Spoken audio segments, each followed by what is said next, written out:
Marché Cayenne. Une histoire de Marilyn Lano-Azor. Ce samedi matin-là, Katouri est au marché de Cayenne avec sa grand-mère, mon nana. Katouri est ravie. Voilà, nous sommes arrivés, se disent-elles. Attends, nous river. Le marché de Cayenne grouille de vie.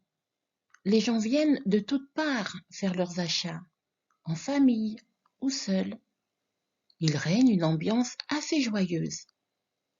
Il y a beaucoup de monde, dit Katouri. Il y a beaucoup de monde. Katouri et sa grand-mère s'engagent dans les allées.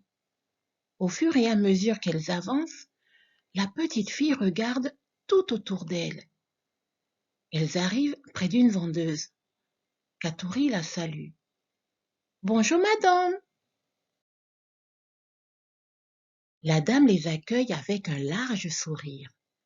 Puis, s'adressant à Katouri, elle la salue à son tour et lui demande ce qu'elle veut, en l'appelant affectueusement « mon enfant ».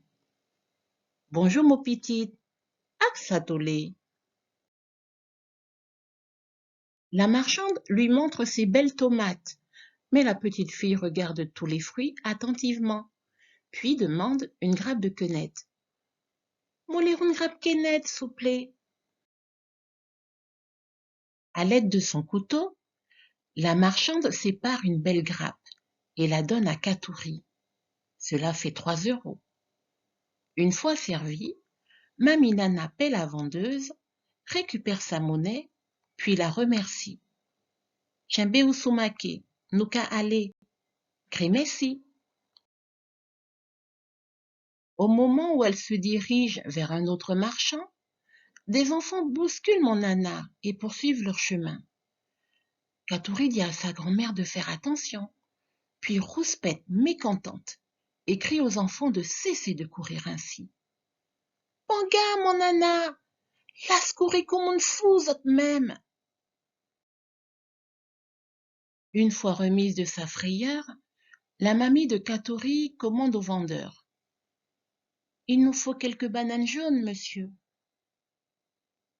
Nous besoin quelques bananes mouchées.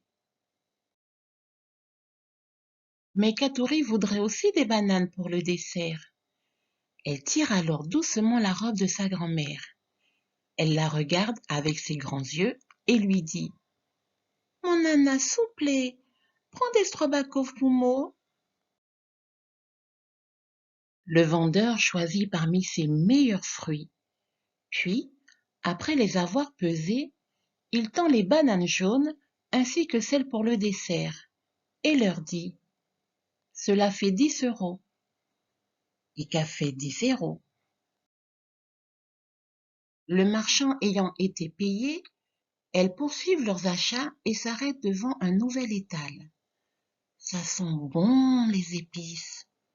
Après avoir dit bonjour, mon nana demande un morceau de poulet boucané et un autre de poisson salé. Bonjour mouché, une ronde morceau poulet boucané, qui ronde morceau poisson salé s'il vous plaît. La mamie de Katouri récupère le tout et le met dans son panier. Puis, elle demande au vendeur combien elle lui doit et le paie. Combien Moka doit au mouché? Après que sa grand-mère ait réglé le vendeur, Katouri commence à se plaindre en se frottant le ventre. Mon nana, j'ai faim. J'aimerais manger s'il te plaît, s'exclame-t-elle. Mon nana, mon faim. Mon lait manger s'il vous plaît. Ah, se dit la grande dame, Katouri a toujours faim. Elle réfléchit un instant, puis répond. Allons voir ma voisine. Elle vend des gâteaux et du jus. On nous aller voir ma voisine. Et qu'elle vend des gâteaux que j'y. Elles arrivent, enfin, devant un stand sur lequel est posée une vitrine rempli de douceur.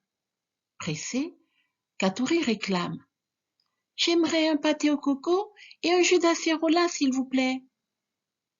Molé, ron pâté coco, qui ron chisiri, s'il vous plaît. Mon nana secoue la tête et réprimande sa petite fille. Comment, Toutouri? Dis bonjour à Amie Liliane. À comment, Toutouri? T'as pas qu'à dire Amie Liliane bonjour? Amie Liliane sourit à la petite fille en lui donnant le pâté coco et le jus d'acérola. Katouri, un peu gêné, la salue, s'excuse et la remercie. Bonjour, Amie Liliane. Excusez-moi, s'il vous plaît. Merci. Les courses sont à présent terminées. Mon nana a tout ce qu'il lui faut. Tandis que Katouri avance tant bien que mal le jus dans la main, tout en engloutissant le pâté coco, mon nana rigole en disant: Prends garde à ne pas renverser ton jus, mon toutouri. Veillez tout pas fait au jus à tomber, mon toutouri. L'histoire est terminée, mais la vidéo sur pause pour lire les définitions de quelques mots en créole guyanais.